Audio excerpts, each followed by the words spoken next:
Hello, everyone. I see we're right at the top of the hour here. Welcome to the State of Resource Management address. We're going to give folks a chance to get in and get settled. So we'll kick off here in about 60 seconds.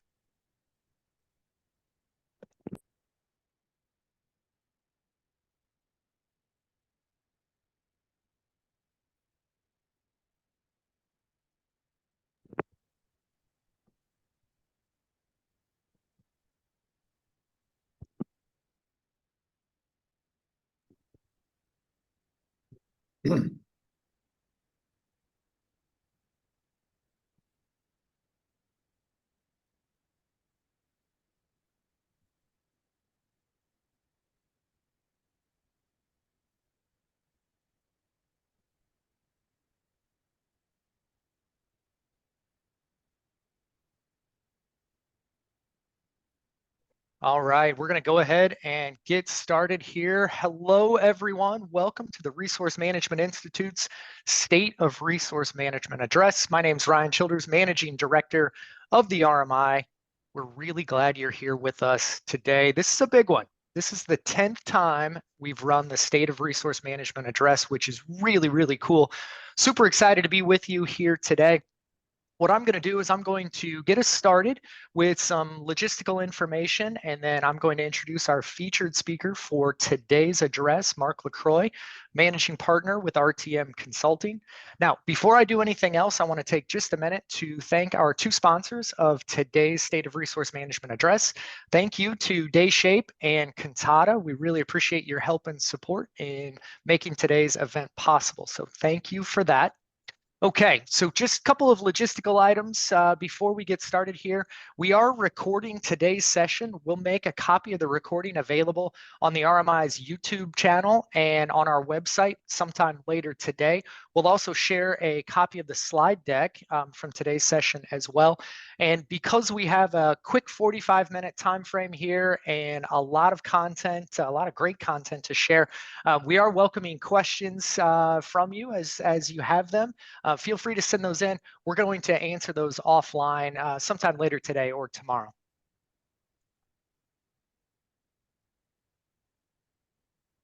All right, now I know we've got a big crowd with us here today, and some of you are new to the RMI, so we welcome you here and welcome you into the event. What I thought I might do is take just a minute here to tell you a little bit about the Institute and kind of who we are. So the Institute's been around since 2016, and we've since grown to be an over 3,000 member community of resource management professionals. And as an institute, we are 100% dedicated to the advancement of resource and workforce management, thought leadership, best practices, and standards. Now, we do that through our market research and white papers and industry collaboration events just like this one. And of course, our globally recognized resource management training and certification program that we call RMCP, where we teach our just-in-time resourcing brand of global resource management. If you haven't taken the opportunity yet to join the RMI, go ahead and flip to the next slide. There we go. If you haven't taken the opportunity to join the RMI yet, this is your invitation to do so. If you follow the link there at the bottom of the screen, that'll take you out to our website where you'll find a great big join button in the upper right-hand corner. If you click that and share just a little bit of information with us, you're in and you're a part of the RMI at that point. And all of our RMI members get access to RMI Insight and white papers on resource management best practices. You get access to all of our market research and our benchmark data. Because you're in our system, you'll also get invitations to upcoming RMI events. And we do share access to recordings of some of our previous events as well. Now, the best part about this is it is 100% free to join the RMI. So again, if you haven't taken the opportunity to do that, we would encourage you to take advantage of it. All right. With that, I would like to introduce our featured speaker for today's State of Resource Management address. Mark LaCroix is with us. Mark's the Managing Partner, RTM Consulting. Mark, welcome. The session's all yours. All right, great. Thanks, Ryan. I appreciate it. And welcome, everyone. Really glad to have you with us. Now, this is, as Ryan mentioned, our 10th State of RM webinar that we've had. So a decade of doing this. And so I thought for a second, because I actually had the pleasure of doing the very first one a decade ago. I think back chronologically on what was going on at the time. Well, Malala won the Nobel Peace Prize. We were all doing the ALS bucket challenge. Pharrell's hit Happy was the #1 hit for a good part of the year. And we were only on the iPhone 6 that year. So to put it in perspective, I think we're on 15 now, maybe 16. I'm losing track. I'm out of cycle. So it's been quite a bit of time that we've been doing this. And I think that's given us the benefit of really looking at the practices and the evolution of the resource management practices over these years, supported by both our direct work and collaboration with you all and some of the research we do as well. So hope to bring some of that to life for you today. So last year, I was doing this same webinar for you, and I showed you this information. And what it showed was a couple things. One is that our population growth is shrinking. Now, our population isn't shrinking, but our growth rate is definitely declining. You know, other countries we read about, even China, have actually have stopped growing their population. So interesting in terms of our growth is shrinking.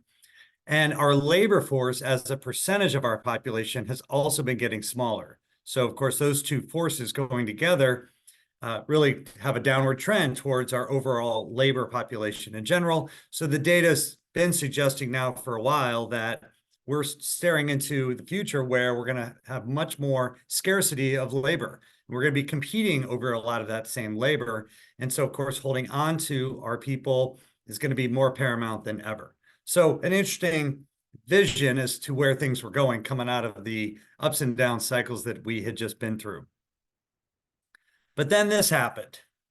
Many of you are probably in or associated with big tech, and it was a disaster in 2023. I mean, we probably delivered this in February, still digesting the idea that probably close to over 100,000 jobs had been displaced the prior month, and it kept going better part of the year. So while we're looking at a high growth, scarce resource model, all of a sudden, big tech decided to do this. And so again, if you're not directly in big tech, and some of you might even have logos on here and feeling the pain, other users are indirectly affected by it because you might be providing service to them or otherwise. And so a huge amount of layoffs, a huge amount of contraction in terms of the roles in the industry. So what were the implications of that, in our view? Well, the thing we have to remember is that resource management is critical in periods of resource growth and contraction. I've been saying this for many, many years, is the value that we bring is not just to fuel growth. It is to effectively make do with the right balance of resources. And when we do have to thin things out or make some tough decisions, we need to make the best decisions. And resource management should be in the front and in the middle of those kinds of decisions and analysis. However, this is a phase, and noticing that if we keep trending that number out, it is diminishing. And I like to think I'm an eternal optimist that the worst is over as it relates to that. We have other strong indicators in our economy around just our unemployment numbers and where the stock market's going right now that say that, okay, maybe this is, again, just a phase. So we have to already gird for the fact that we're going to be once again getting back to competing for scarce resources again.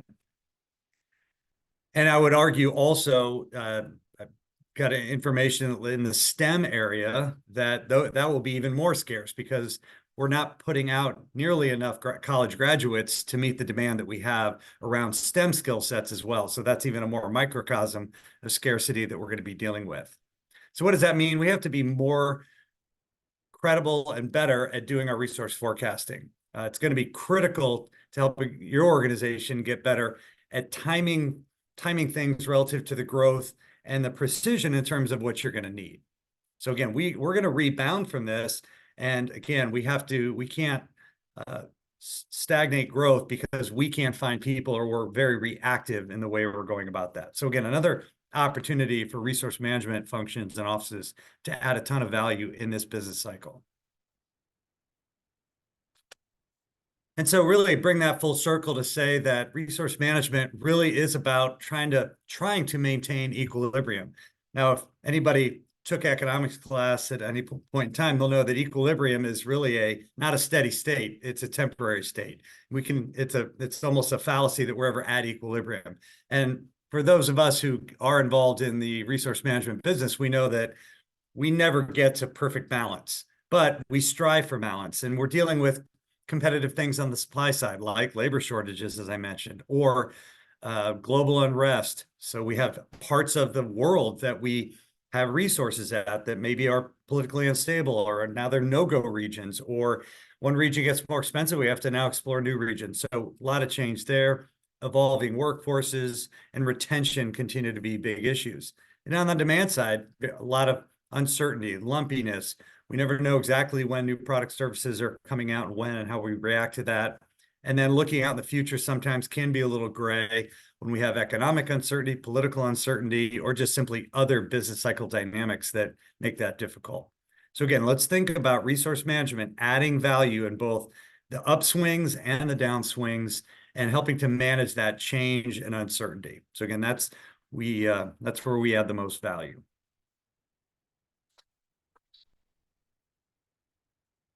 Okay, so what I'd like to do is share a few observations, somewhat supported by research as well as the leading practices as we know it as an RMI community.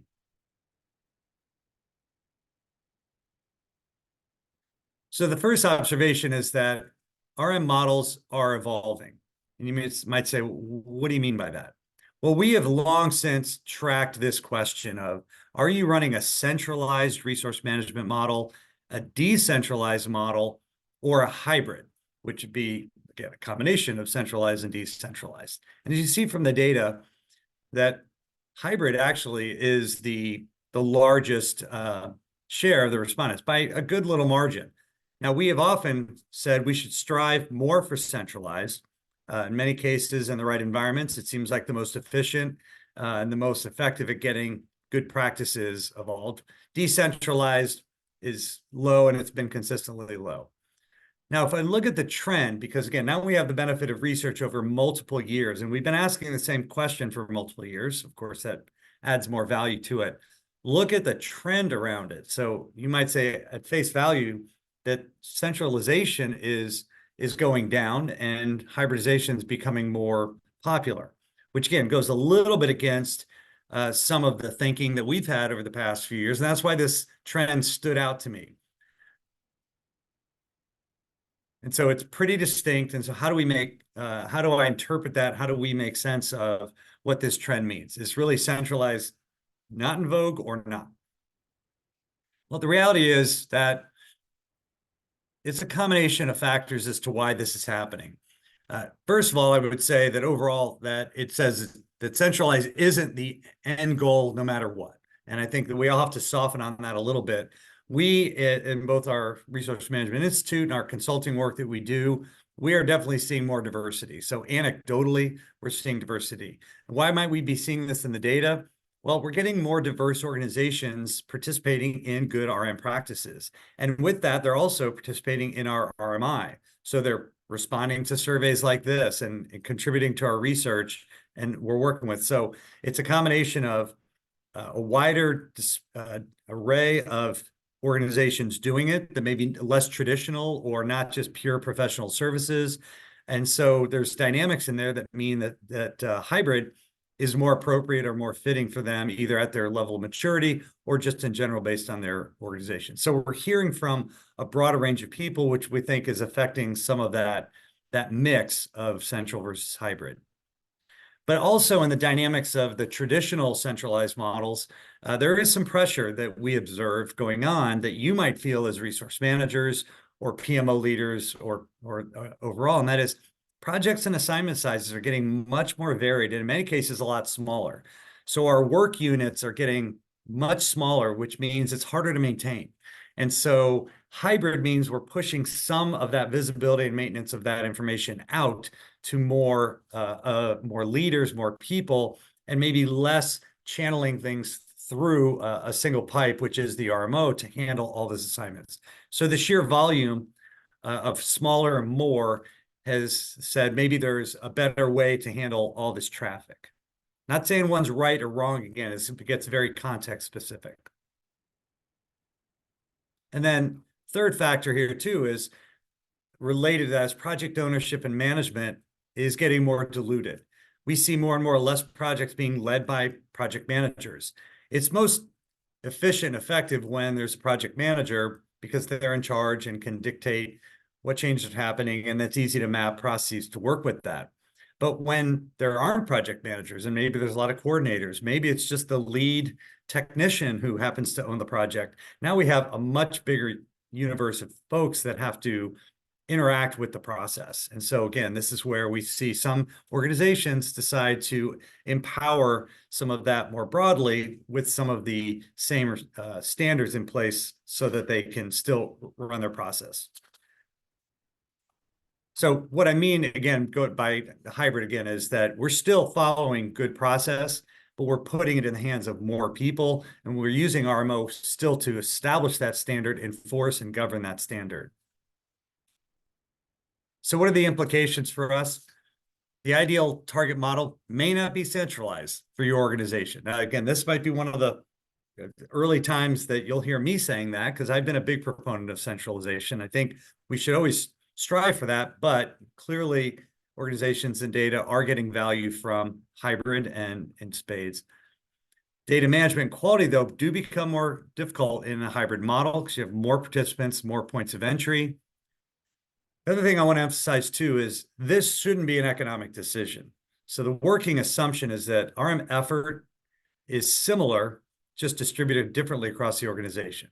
So I don't have hard data on that, but I've definitely worked with a few clients in situations, and we have as a team that say the economics, it's effort, and whether it's concentrated in a centralized team of resource managers or a little more distributed among a broader set of delivery folks, it still should be about the same effort. So we shouldn't be making a business case decision on the economics of it to change models one way or the other. It should be more the dynamic and context of the organization. And last, that our governance models need to be more robust than ever in a hybrid model, because again, we have more opportunity for people to do non-standard behavior and activity that could really undermine the quality of what we're trying to do. Okay, observation number 2 kind of dovetails from the last one, which is we need more and better RM governance. Now, governance is one of those parts of our jitter wheel that I'll say, didn't ignore, but it was the 6th one on the wheel. So by the time we got all the way around, and you guys can imagine our just-in-time resourcing wheel, governance was like that last thing to say, oh yeah, let's make sure we do good governance. But we didn't always put a lot of elbow into what that really meant. I think now governance is starting to come forward more. And that's because, again, our delivery environments, our project environments are getting more complex for some of the factors that I mentioned. And so we have to make sure that we're able to keep track and keep tabs on what's going on so that we get the right results that we want.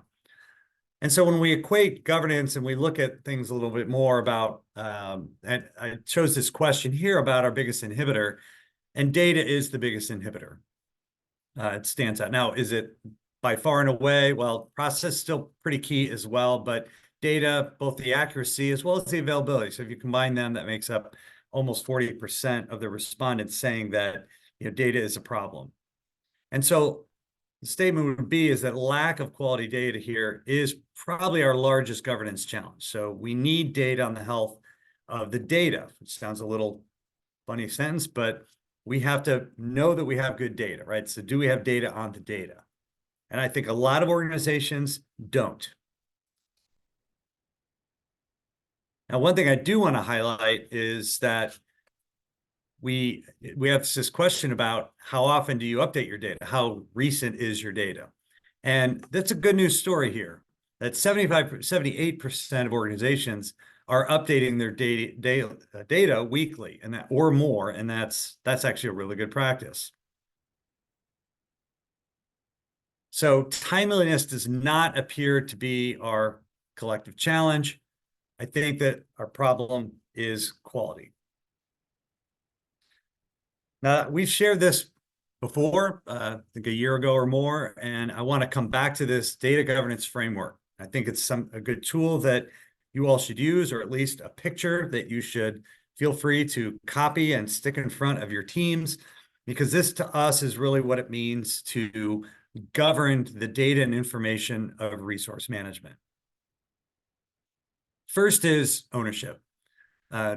Clearly identifying who owns and is responsible for the data, and is it realistic? I could go on for days about this one topic alone, to really look at what are your points of entry, who's responsible for those, are they the right people to be responsible, does your systems enable that to happen easily and realistically? So a lot here in terms of that. Then you get into access and quality control. So here's your garbage in, garbage out. We've talked about that a lot. But how much rigor do we have around these points of entry? These are really the key points of governance that we could be looking at.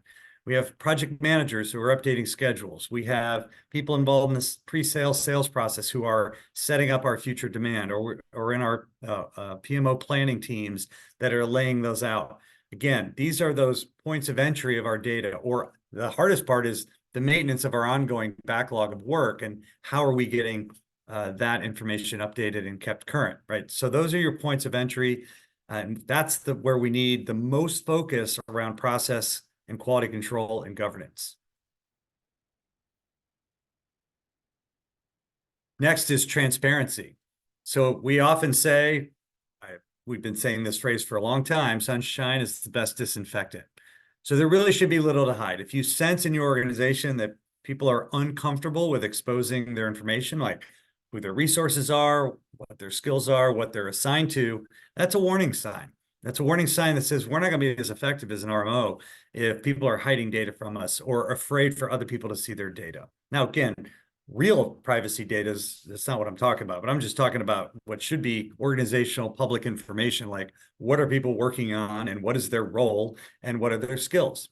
And that transparency does drive better behavior. When people know that folks up the food chain can look at data and see either correct or incorrect data and start questioning it and challenging it, well, then all of a sudden they start to get a little more serious about updating their data and making sure that their house is in order relative to that. So again, we got to use transparency as a weapon. And last is decision-making. It's not good enough to just generate the information, but you have to start seeing real tangible decisions being made, hiring decisions, reallocation decisions, business pursuit decisions, things like that. When people start seeing real business decisions made based on the information, then all of a sudden, all these other things start to come into line, because now they know that we're outlaying money or we're sticking our neck out to go add 20 more people because the data says so. So the data better be right, or we're going to actually step in it and make a mistake. So again, it has to come full circle. You have to set up an environment where people are interpreting the data and making a decision based on that. So we emphasize that as part of typically our interlock process. Again, but once you have that, then I'd say you got this thing hooked, because now the powers that be say that the data is valuable, and they will push down the adherence and governance needed to make that work. Okay, next observation. So what's happened with employee engagement? It's been quite the buzz the last time we talked, last 2 years, really. I would say employee engagement has felt like it has surged to near front of the pack, or certainly one of the hotter topics. When we had our symposium last April, I would say there was a big preponderance of employee engagement sessions that were run, because again, it was top of mind. There's a lot of great things going on, a lot of good ideas that were being exchanged. So what's the trend? What's been happening with that? Well, we've consistently asked the question of what's your responsibilities across the RMO? And so we do have that one in there around employee engagement, advocacy, and management. And so right now it's hovering around 37%. So again, there's a multiple, you can answer multiple things. So about just over a third are doing employee advocacy and management. Now, how has that trended? Again, we've been asking this question for over the course of multiple surveys, and we actually see an interesting data blip. It's actually a blip to me because I was a little surprised to see that first. I was surprised to see it was 39% in what we would call pre-COVID. It dipped quite precipitously to 28%. And then, of course, what we're feeling is this resurgence back to 37%. Now, again, this is a survey and the data pool and all that, but I think that it still tells a story.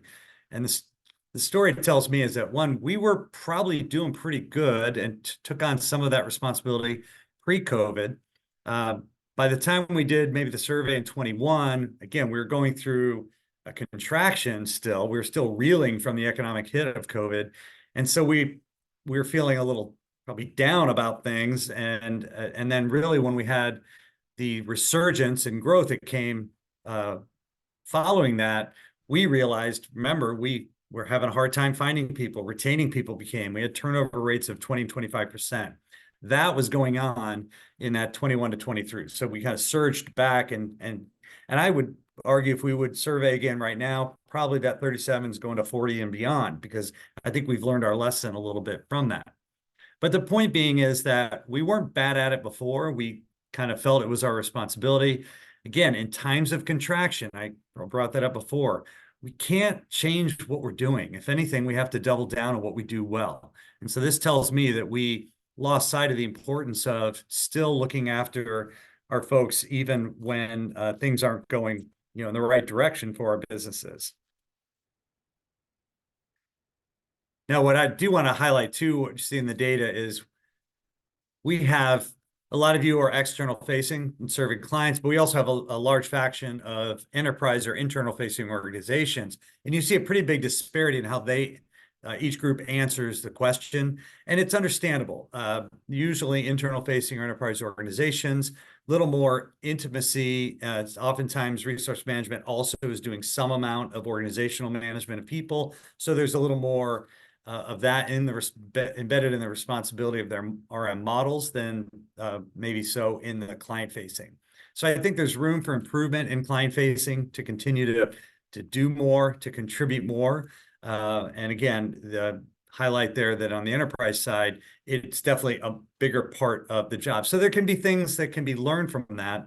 But again, retention being usually an important metric that these folks have to deal with, and wouldn't be a bad metric for an RMO to at least track and associate some success against. So kind of bringing this full circle back to this quote, even the Post was saying this just a month ago. Now their numbers are a little skewed, it's a similar source, but they're saying 260. I've seen anywhere from 260 to that graphic I showed you was closer to 400, but let's just say it's a lot. And really the point being is that the tech workforce is really feeling down right now, despondent and confused. And some of you that aren't in tech might be laughing and saying, okay, the glory days are over. But again, this is just a real study in what we need to be doing as resource managers. And that is, look, even in down business cycles, we still have to retain our best and brightest folks. So even if we have to shed a little weight or do some cuts, the smartest businesses are holding on to the absolute best people. And if anything, employee satisfaction is even more precarious when we're shrinking, right? Because our employers get jittery. We all get jittery because we're looking over our shoulder and wondering who's next. So all the more reason why we have to double down on this. And really what we're doing is trying to show employees they're valued so that, again, in this uncertain time when we're going through these kind of cycles, that they feel valued and they feel comfortable and they're more productive.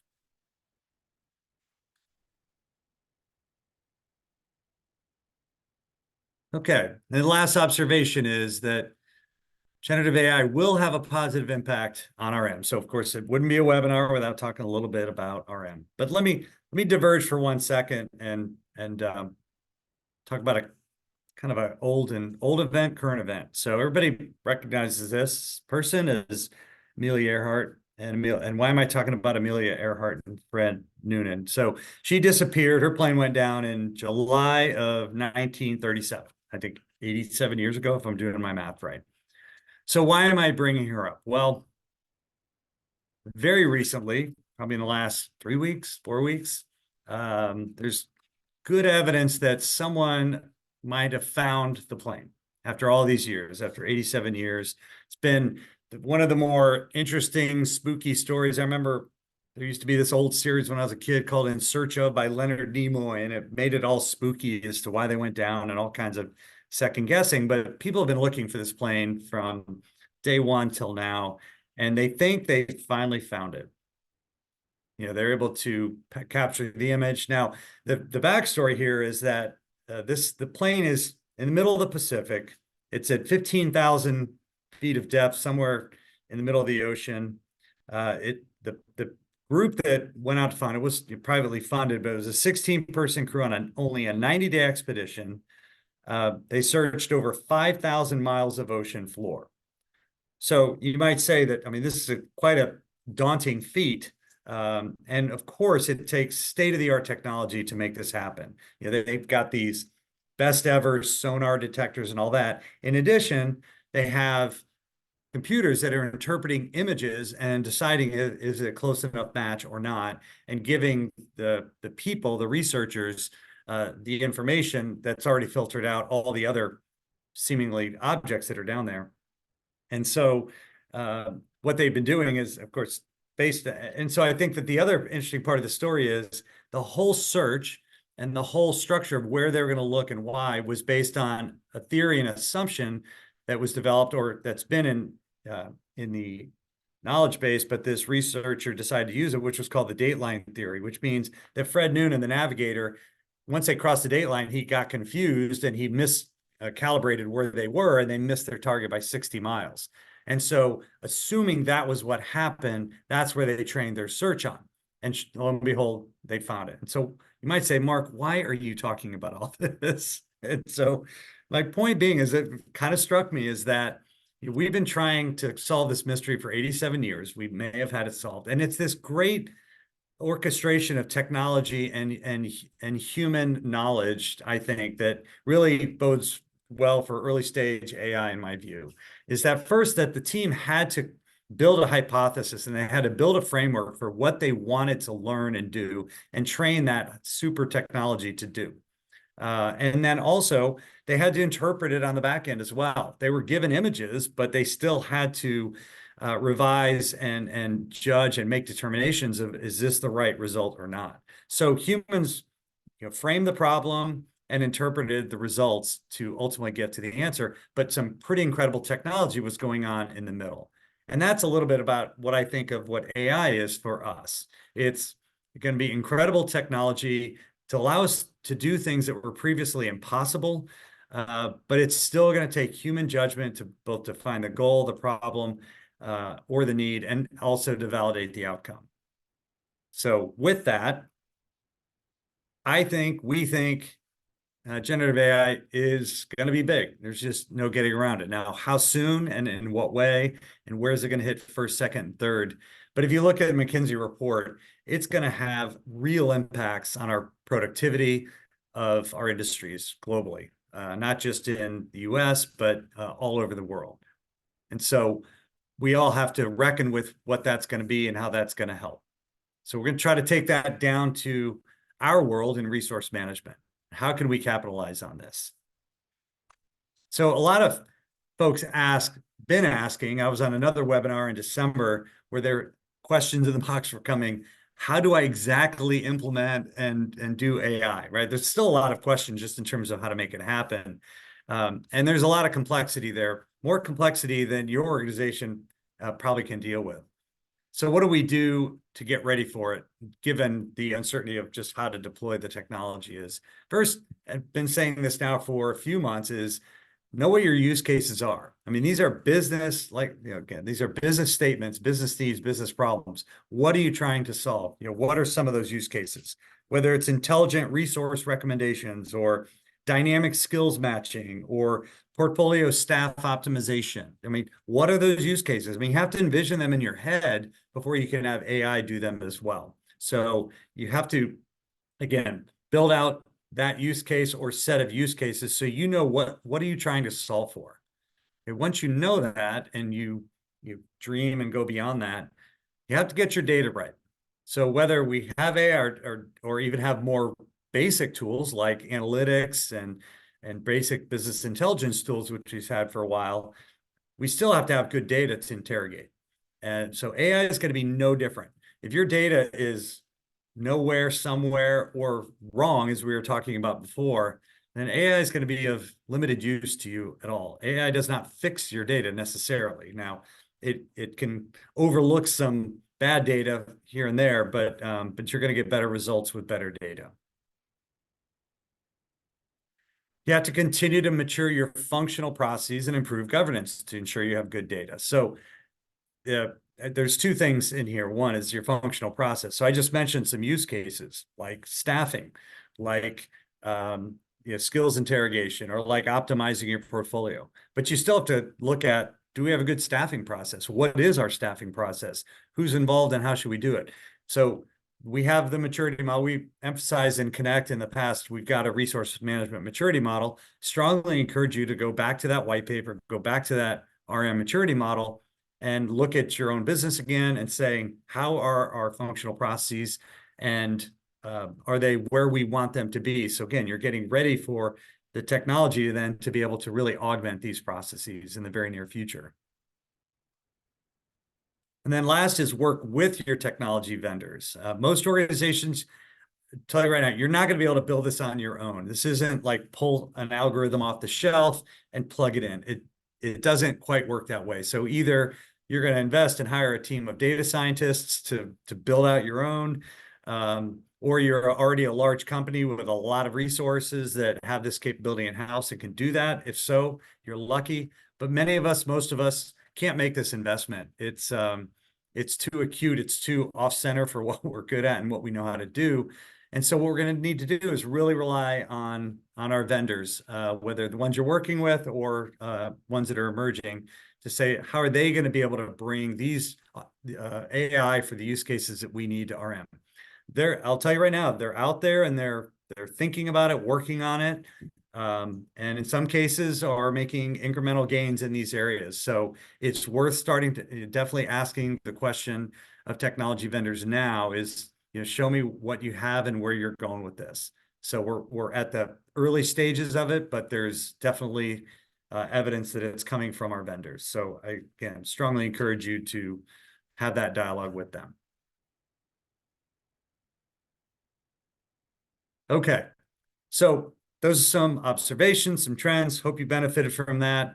I do want to wrap up by highlighting a few things that we have going on where you can continue to explore and extend your interest in resource management and some of the topics that we talked about. As Ryan mentioned, if you're not part of the RMI, join. It's free.